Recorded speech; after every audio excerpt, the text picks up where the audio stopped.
What's up, all my subscribers and my family and friends? How are you doing? If you do like my channel, leave a like and subscribe. I just want to talk a little bit about Christian persecution and how long it lasted. This will be a quick video because it's pretty much a book review. It's pretty much what it is, and it's a good book by William J. Federer. He's a historian. It's pretty cool. But there's a book. Guess what, guys? Santa Claus was a real person. It's a really cool book. I showed this book in a previous YouTube video that I had up, but I took it down because it's something I messed up on, which is fine. It'll happen. But this one's going to be up forever. But either way, Christian persecution. You know, I can quote up to 5,000 words up in here. This is also why this is a good book to get, because it's literally picture one side, information the other side. And if I can quote up you figure that's half the book. If I can, at least almost a half of the book, 5,000 words, maybe less, but of the pages. But that's pretty much half the book, the way it's set up. It's a really good book, very informative. And this right now is about the history of St. Nicholas and Christmas holiday traditions. You know where stuff comes from. The 12 days of Christmas from the 25th to January 6th to the secret gift giving. We were never meant to put our names on the gifts so people would know what it'd be from. It's supposed to be secret gift giving. They came from St. Nicholas, who was an actual bishop or a pope. What was it, bishop or pope? Yep. Becoming a bishop. Okay. That's what it is. He was a bishop. So, there were 11 major persecutions of Christians by Roman emperors in the first 400 years. So, from 64 to 68 AD was Emperor Nero.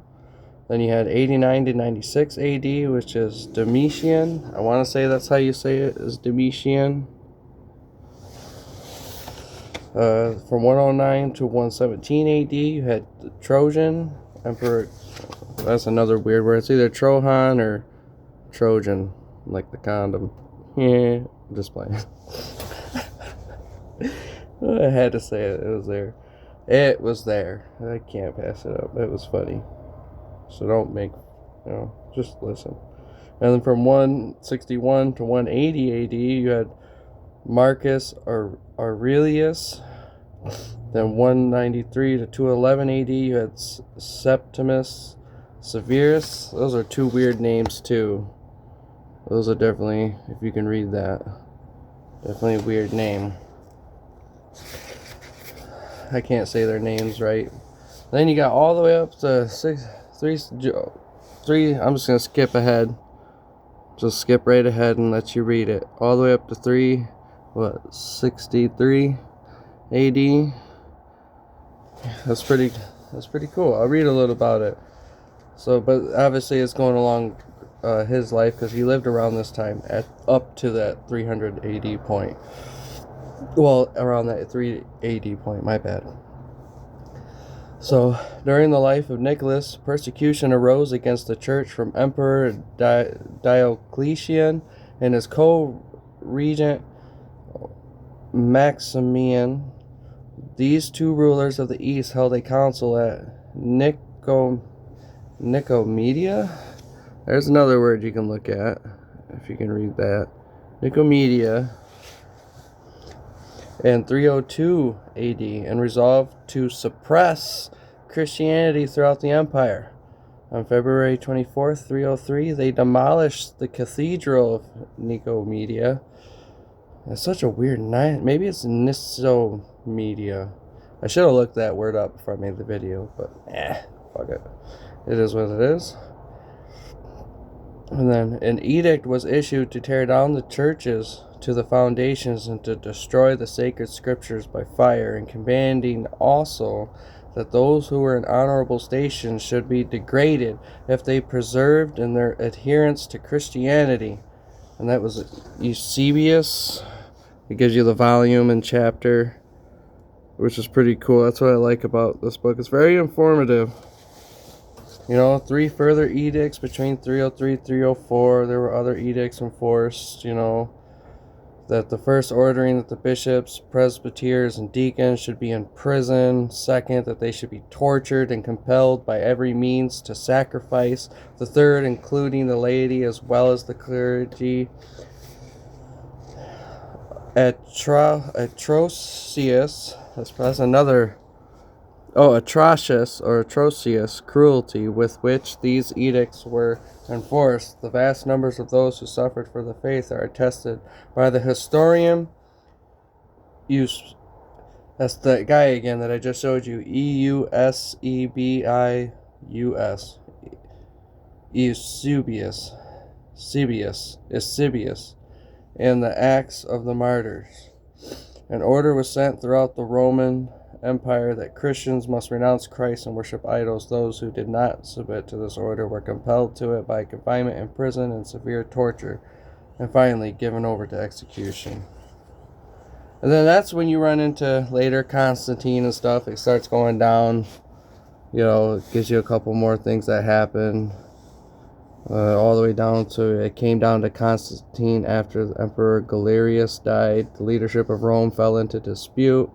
After several battles, it came down to Constantine and Maxentius fighting for control of the entire empire. And that's where you get Xmas from, which is not a disrespectful term. People keep saying it is. It's not. You know, X is the CH for cry, you know, chi. And the second letter is P, called Rio, R-H-O, Rio, you know. Constantine saw the Chi Rio, which is Creo. That's how you say that. And then that's where you get Xmas, you know, crisscross, Kris Kringle, you know, crisscross row. I mean, there's so much. Christ cross. That's what's cool. So,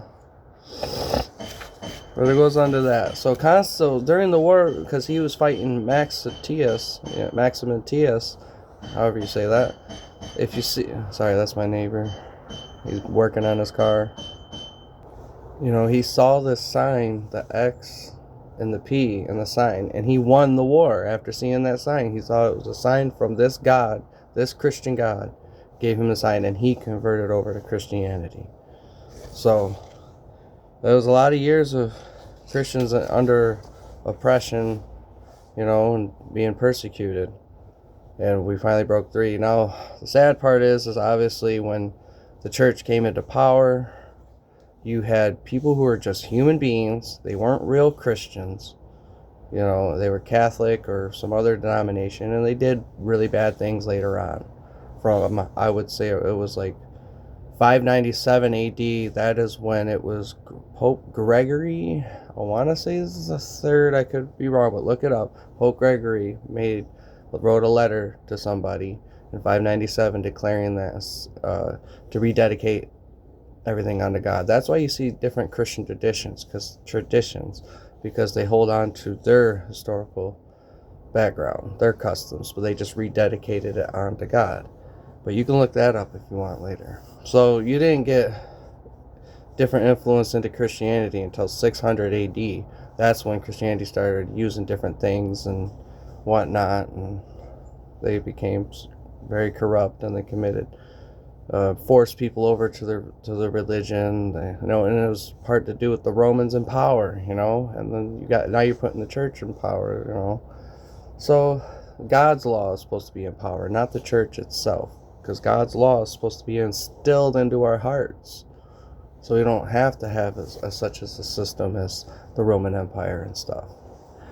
But that's all I wanted to talk about. I hope you enjoyed this video. I tried not to make it long, but yeah, Christian persecution happened for a while, and then of course in 600 AD things started getting wild on their side, because nobody's good. You got humans running the church and whatnot, and humans are sinners. Like, we're all human, we're all sinners, so unfortunately bad people took over.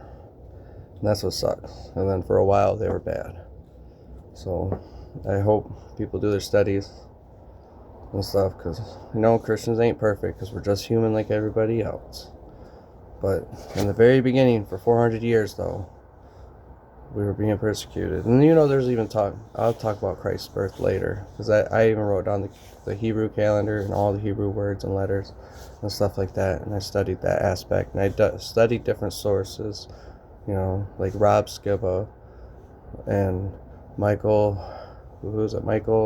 Heiser, and then it was obviously Frank Turek from Cross Exam, Wes Huff, people like that I listen to and I study, and I do my own. I'll write it. I literally wrote the calendar down, but that'll be another discussion. But I hope you enjoyed this video. Thank you. Black Rose out.